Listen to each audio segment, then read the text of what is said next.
بسم اللہ الرحمن الرحیم۔ ناظرین محترم، آج کا ہمارا موضوع ہے کون سے 10 جانور جنت میں جائیں گے۔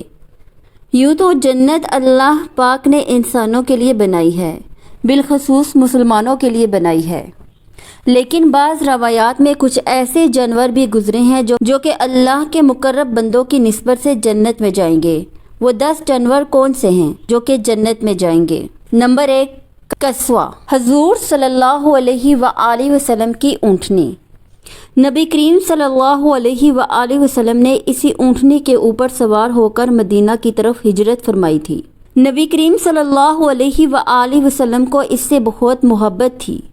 یہی وہ اونٹنی ہے جس کے اوپر سوار ہو کر نبی کریم صلی اللہ علیہ وآلہ وسلم نے جبل رحمت سے حجۃ الوداع کا خطبہ دیا تھا۔ میدان عرفہ میں جس جگہ یہ اونٹنی کھڑی ہوئی اس جگہ اب ایک لوح نصب ہے۔ روایات کے مطابق جب حضور صلی اللہ علیہ وآلہ وسلم جب روز قیامت شان و شوکت سے جنت میں داخل ہوں گے تو اسی اونٹنی پر سوار ہوں گے۔ تو اس طرح آپ صلی اللہ علیہ وآلہ وسلم کی نسبت سے یہ اونٹنی بھی سب سے پہلے جنت میں داخل ہونے والے جانوروں میں سے ایک ہے۔ نمبر 2، حضرت صالح علیہ السلام کی اونٹنی۔ اس اونٹنی کا ذکر قرآن کی سورہ ہود کی آیت نمبر 64 میں کیا گیا ہے۔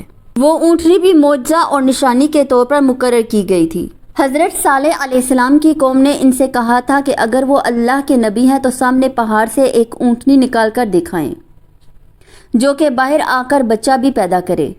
چنانچہ ایسا ہی ہوا، لیکن ان کی قوم نے اس اونٹنی کو قتل کر دیا، اس لیے ان پر اللہ کا عذاب نازل ہوا۔ روایات کے مطابق یہ اونٹنی بھی جنت میں داخل ہوگی۔ نمبر 3، حضرت ابراہیم علیہ السلام کا بچڑا۔ روایات کے مطابق حضرت ابراہیم علیہ السلام کے پاس اللہ کے 2 فرشتے تشریف لائے اور انہوں نے انہیں بیٹے کی بشارت دی، اور حضرت لوط علیہ السلام کی قوم پر عذاب کا حکم سنایا، کیونکہ وہ دونوں فرشتے انسانوں کی شکل بطور مہمان آئے تھے۔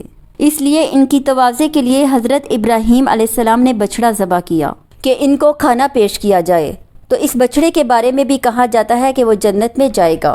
نمبر 4، حضرت اسماعیل علیہ السلام کا مینڈھا۔ اللہ تعالیٰ نے جب حضرت ابراہیم علیہ السلام کو خواب میں حضرت اسماعیل علیہ السلام کو ذبح کرنے کا حکم دیا تو حضرت اسماعیل علیہ السلام نے حکم ربی کے آگے سر جھکا دیا اور اللہ کی راہ میں قربان ہونے کے لیے لیٹ گئے۔ تو اس وقت اللہ کے حکم سے ان کی جگہ ایک مینڈا آ گیا جس نے حضرت اسماعیل علیہ السلام کو محفوظ فرمایا، اور حضرت ابراہیم علیہ السلام نے اسے قربان کیا۔ تو اس مینڈے کے بارے میں کہا جاتا ہے کہ وہ مینڈا آیا بھی جنت سے تھا اور وہ جائے گا بھی جنت میں۔ نمبر 5، حضرت موسیٰ علیہ السلام کی گائے۔ اس گائے کا ذکر قرآن میں بڑی تفصیل کے ساتھ موجود ہے۔ اس کے اوپر سورہ بقرہ ہے۔ بنی اسرائیل کے لوگوں نے ایک قتل کر دیا تو موسیٰ علیہ السلام نے اللہ کے حکم سے ان کو ایک موٹی تازی پیلی گائے ذبح کرنے کا کہا، اور اس گائے کے گوشت کا ایک ٹکڑا اس لاش پر مارا گیا۔ اس لاش نے زندہ ہو کر اپنے قاتل کا نام بتایا اور پھر مر گیا۔ تو اس گائے کے بارے میں بھی کہا جاتا ہے وہ بھی جنت میں جائے گی۔ نمبر 6، حضرت یونس علیہ السلام کی مچھلی۔ حضرت یونس علیہ السلام اپنی قوم کو عذاب کا بتا کر وہاں سے چل دیے۔ راستے میں ایک کشتی پر سوار ہوئے تو طوفان آ گیا اور کشتی ڈوبنے لگی۔ تو اس وقت رواج تھا کہ اگر کوئی باغا ہوا غلام کشتی میں ہوتا تھا تو اس کو کشتی سے پھینک دیا جاتا تھا تو کشتی ڈوبنے سے بچ جاتی تھی۔ تو قرعہ نکالا گیا تو 3 دفعہ حضرت یونس علیہ السلام کا نام نکلا، چنانچہ ان کو کشتی سے پھینک دیا گیا۔ تو اللہ نے مچھلی کو حکم دیا کہ میرے نبی کو اپنے جسم میں محفوظ کر لو۔ تو اس مچھلی کے پیٹ میں 40 دن تک زندہ رہے۔ بعض روایات میں 3 دن بھی لکھا ہے۔ تو وہ مچھلی جس نے آپ کو محفوظ کیا وہ بھی جنت میں داخل ہونے والے جانوروں میں سے ایک ہوگی۔ نمبر 7، حضرت عزیر علیہ السلام کا گدھا۔ حضرت عزیر علیہ السلام کو بخت نصر کے لوگوں نے قید کر لیا۔ جب آپ اس کی قید سے رہا ہوئے تو اپنے ملک فلسطین گئے تو آپ کے ساتھ آپ کا گدھا تھا۔ اس گدھے کا ذکر بھی قرآن مجید میں آیا ہے۔ تو وہ گدھا بھی حضرت عزیر کی نسبت کی وجہ سے قیامت کے روز جنت میں داخل کیا گیا تھا۔ نمبر 8، حضرت سلیمان علیہ السلام کی چیونٹی۔ اس چیونٹی کا ذکر قرآن میں سورہ نمل میں بڑی تفصیل سے کیا گیا ہے۔ جب حضرت سلیمان علیہ السلام کا لشکر آ رہا تھا تو اس چیونٹی نے اپنے ساتھیوں سے کہا کہ اپنے اپنے بلوں میں داخل ہو جاؤ کہیں ایسا نہ ہو کہ سلیمان علیہ السلام کا لشکر انجانے میں تمہیں کچل دے۔ تو حضرت سلیمان علیہ السلام نے اس چیونٹی کو ہتھیلی پر اٹھا کر اس سے کلام کیا۔ حضرت سلیمان علیہ السلام کی نسبت سے اس چیونٹی کو بھی جنت میں داخل کیا جائے گا۔ نمبر 9، حضرت سلیمان علیہ السلام کا ہدہد۔ حضرت سلیمان علیہ السلام پوری دنیا کے حکمران تھے اور چرند پرند پر بھی ان کا حکم چلتا تھا۔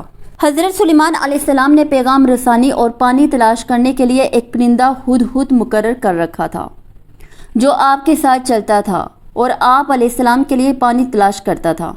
تو اس ہدہد کے لیے بھی کہا جاتا ہے کہ وہ جنت میں داخل کیا جائے گا۔ نمبر 10، اصحاب کہف کا کتا۔ اصحاب کہف کے کتے کو بھی کہا جاتا ہے کہ وہ بھی جنت میں جائے گا۔ اصحاب کہف جب دقیانوس سے بھاگ کر غار میں جا کر چھپے تو ان کا کتا بھی ان کے ساتھ تھا۔